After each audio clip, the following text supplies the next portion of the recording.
Bismillahirrahmanirrahim. Bismillahirrahmanirrahim.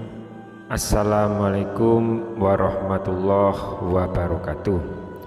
Syukur alhamdulillah kita masih diberikan kesempatan dan dipertemukan kembali di channel ini. Semoga perjumpaan kita ini akan dicatat sebagai amal ibadah dan diberkahi oleh Allah Subhanahu wa Ta'ala. Sholawat serta salam tak lupa selalu dan tetap tercurahkan kepada Rasulullah Muhammad Sallallahu Alaihi Wasallam, juga kepada keluarga, sahabat dan orang-orang yang mengikuti beliau hingga hari kiamat. Allahumma sholli ala Sayyidina Muhammad wa ala ali Sayyidina Muhammad. Harapan dan doa saya untuk sahabat-sahabat semua, semoga Allah selalu memberikan kesehatan lahir maupun batin, dilapangkan rezekinya, dimudahkan dalam segala urusan, dipanjangkan umurnya, dan dijaga setiap waktunya selalu dalam kebaikan, baik di dunia, baik di akhirat. Amin ya rabbal alamin. Sahabat Oberpedia yang dirahmati Allah, tidak ada kebahagiaan yang paling diimpikan oleh seorang manusia selain dicintai oleh penciptanya, yaitu Allah Subhanahu wa Ta'ala. Berbagai cara dan upaya kita lakukan supaya bisa mendapatkan ridho dari Allah Subhanahu wa Ta'ala, baik itu dalam ibadah, aktivitas sehari-hari, bahkan ketika hendak tidur pun kita selalu ingin mencari ridho dari Allah Subhanahu wa Ta'ala.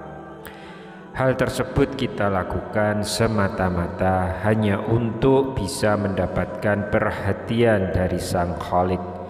Karena keutamaan ketika kita dicintai oleh Allah Subhanahu wa Ta'ala, maka insya Allah kita pasti akan mendapatkan kenikmatan di dunia, terlebih lagi kenikmatan di akhirat. Rasulullah Shallallahu Alaihi Wasallam pernah bersabda, apabila Allah mencintai seorang hamba, maka dia menyeru kepada Jibril, sesungguhnya Allah mencintai fulan, maka cintailah ia. Maka Jibril pun mencintainya. Lalu Jibril menyeru kepada penduduk langit, sesungguhnya Allah mencintai si fulan, maka cintailah ia. Maka penduduk langit pun mencintainya. Setelah itu kecintaannya diteruskan kepada penduduk di bumi. Hadis riwayat Bukhari. Sahabat Oberpedia yang dirahmati Allah, lantas apa ciri-ciri dari seorang hamba yang mendapatkan cinta dan sayang dari Allah?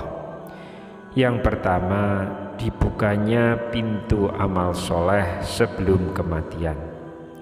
Rasulullah Shallallahu Alaihi Wasallam pernah bersabda, apabila Allah menginginkan kebaikan kepada seorang hamba, Allah akan jadikan ia beramal. Dikatakan, apakah dijadikan beramal itu?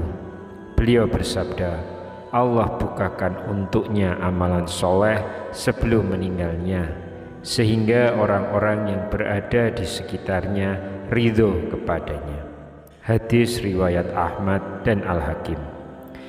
Dari hadis tersebut sudah jelas dikatakan bahwa jika Allah menghendaki kebaikan pada hambanya, maka Allah akan menjadikan hamba tersebut bisa beramal soleh sebelum wafatnya tiba, dan menjadikan hamba tersebut senantiasa bertaubat kepada Allah Subhanahu wa Ta'ala atas segala kesalahannya dalam setiap nafasnya, sehingga ketika hamba yang dikehendaki Allah tersebut meninggal dunia, maka ia akan meninggal dalam keadaan husnul khatimah dan diampuni segala dosa-dosa yang dikerjakan semasa hidupnya di dunia. Sungguh sangatlah beruntung seorang hamba yang dicintai oleh Allah Subhanahu wa Ta'ala tersebut. Lalu yang kedua, dipercepat sanksinya di dunia. Rasulullah Shallallahu Alaihi Wasallam juga pernah bersabda, apabila Allah menginginkan kebaikan kepada hambanya, Allah akan segerakan sanksi untuknya di dunia. Dan apabila Allah menginginkan keburukan kepada hambanya, Allah akan membiarkan dosanya di dunia sampai Allah membalasnya di hari kiamat.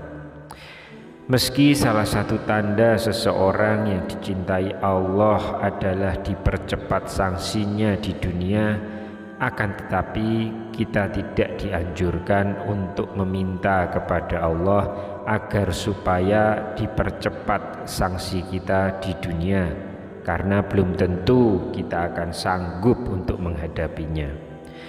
Ada sebuah kisah menarik yang mungkin bisa menjadi pelajaran untuk kita semua.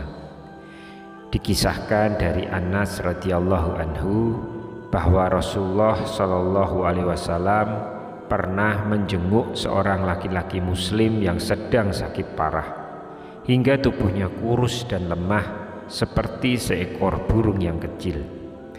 Kemudian Rasulullah Shallallahu Alaihi Wasallam bertanya kepadanya, apakah kamu pernah berdoa atau memohon sesuatu kepada Allah? Sahabat tersebut menjawab, ya, saya pernah berdoa, ya Allah, ya Tuhanku, apa yang akan Engkau siksakan kepadaku di akhirat kelak, maka segerakanlah siksa tersebut di dunia. Mendengar pengakuan itu, Rasulullah pun berkata, subhanallah, mengapa kamu berdoa seperti itu? Tentu kamu tidak akan tahan. Mengapa kamu tidak berdoa, ya Allah, berilah kami kebaikan di dunia dan kebaikan di akhirat, serta peliharalah kami dari siksa neraka. Lalu Rasulullah berdoa kepada Allah untuk sahabat tersebut, dan akhirnya Allah pun menyembuhkannya. Hadis riwayat Muslim. Sahabat Oborpedia yang dirahmati Allah, mungkin dari kisah tersebut kita sudah mendapatkan sedikit gambaran bahwasanya siksa di akhirat sangatlah berat. Untuk itu kita tidak dianjurkan, bahkan dilarang untuk meminta sanksi atas siksaan tersebut dijatuhkan kepada kita semasa kita masih hidup di dunia. Akan tetapi kita sangatlah dianjurkan untuk terus dan selalu berdoa, memohon ampunan kepada Allah Subhanahu wa Ta'ala agar diberikan kebaikan di dunia maupun kebaikan di akhirat, dan semoga kita semua dijauhkan oleh Allah Subhanahu wa Ta'ala dari siksa api neraka. Amin amin ya rabbal alamin. Yang ketiga, difaqihkan dalam urusan agama. Rasulullah Shallallahu Alaihi Wasallam bersabda, barang siapa yang Allah inginkan kebaikan padanya, Allah akan faqihkan ia dalam agama. Hadis riwayat Bukhari dan Muslim. Yang dimaksud dengan difaqihkan adalah pemahaman yang Allah berikan kepada seorang hamba sehingga ia mendapat pemahaman yang lurus terhadap Al-Quran dan hadis, di mana kefakihan ini bersumber dari beningnya hati dan dari akidah yang sahih. Karena saat hati sedang dipenuhi dengan hawa nafsu, maka orang tersebut tidak akan dapat memahami Al-Quran dan hadis dengan benar. Lalu yang keempat, yaitu diberikannya ujian atau cobaan. Rasulullah Shallallahu Alaihi Wasallam bersabda, barang siapa yang Allah inginkan kebaikan, Allah akan memberinya musibah. Hadis riwayat Bukhari dan Ahmad. Sahabat Oborpedia yang dirahmati Allah, musibah tidak selalu berkaitan dengan azab yang ditimpakan Allah kepada kita. Akan tetapi musibah sebetulnya adalah ujian bagi seorang hamba untuk menguji tingkat ketakwaan kita kepada Allah Subhanahu wa taala. Rasulullah Shallallahu alaihi wasallam bersabda, setiap cobaan yang dihadapi umatnya itu untuk menggugurkan dosa dan mengangkat derajatnya.